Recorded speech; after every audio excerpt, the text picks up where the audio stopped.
Hey goal getters, welcome to The Mental Perspective.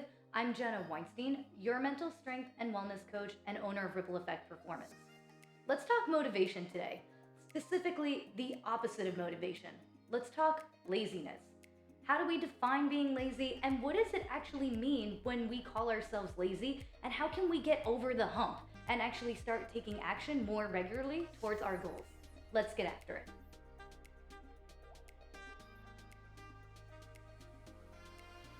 So the actual inspiration for making this video came from a post that I read in one of my social media groups. So I actually post a lot of my workout videos and training videos on my social media and in my Facebook community to help motivate and inspire people to live happier and healthier lives. And a lot of people have definitely responded and said, oh my gosh, like crushing it, goals, want that, you look great, can't wait to challenge myself to do what you're doing. But one woman, on one of my posts that I made recently, she was definitely inspired by my workouts and my training, but she also included in her post that though she was inspired by me, she said that she'd never be able to do what I'm doing because she's just too lazy. And I think the old me would have been like, well, get your ass in gear and get going.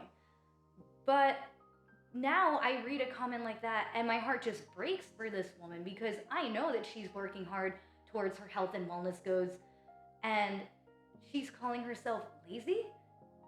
And this made me stop and think and really question, how do I define laziness now, and what does it really mean for us when we call ourselves lazy, and how are we holding ourselves back with this mindset? I think a lot of us think of motivation as either you have it or you don't. Either you're going at 100 miles an hour or you're laying on the couch eating a bag of potato chips. Not calling anybody out specifically. But I think when it comes to motivation, we really do think in that black and white, all or nothing mentality, and it's just not the case.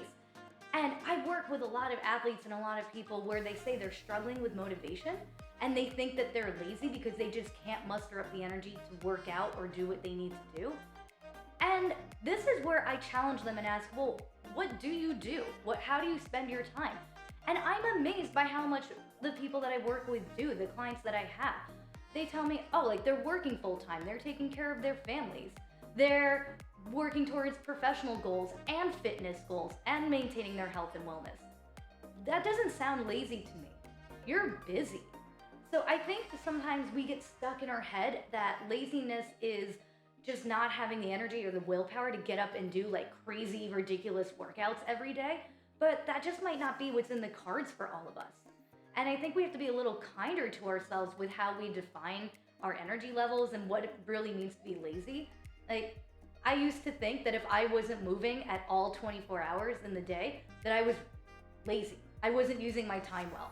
But now I've rethought that and I've adapted my thinking to, I don't need to be doing everything for 24 hours a day straight. I need to be using my time wisely. And it's all about quality, not quantity. And this is a mentality that I think a lot of us get stuck in. If I'm not go all the time, then it's not worth it. Then I'm really not doing what I should be doing.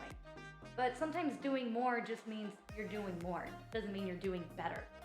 So my first advice to you all is when it comes to getting out of this laziness mentality is really evaluate what you're doing in your day. Because I guarantee you're doing a lot more than you give yourself credit for. And the second piece of advice that I'll give you all to help you break out of this laziness mentality is ask yourselves what you really want. Are you setting goals and are trying to achieve things that are actually important to you, that are meaningful to you? Because I'll watch videos on social media, on Instagram, of women and men like achieving amazing fitness goals. I'm like, oh, that looks amazing. And I'm like, oh, I wish I could do that. But then I tell myself, I don't really want to do that. So no, I'm not going to compare myself to them, and I'm not going to think that I'm lazy just because one person's goal isn't actually my goal. And I think a lot of times we set unrealistic goals for ourselves, or goals that we're not necessarily fully passionate about. And that's where we can start to think that we're becoming lazy because we're not interested in what we're working towards. So I'm really going to challenge you all to think about, are the things that you're working towards truly things that you want? Because if you don't want them, it's going to take so much more effort and energy to push towards them. And yeah, it's actually going to feel like you're being lazy because you don't want to do it. So find things that you want to do that you can be passionate about almost all the time. There you go, folks. Just 2 simple ways to start reevaluating your mindset so that you could break out of a laziness rut that you might find yourselves in. And if you're appreciating these tips and these videos that I'm putting out, be sure to give this video a like, hit that thumbs up button right there, and subscribe to this channel if you haven't already so that you can get notified when new content's coming out each week. And if you haven't started following me on social media, please go ahead and do that. I'm on Instagram and Facebook. I even have my own Facebook community where I put out daily tips and strategies on how you can strengthen your mindset so that you can perform better in your everyday lives. Because remember, folks, I'm here to bring you strategies and techniques that will help you strengthen your mindset, which will lead to achieving more goals and being more successful in life. Because that's what the ripple effect is, folks. So let's start your ripple effect today.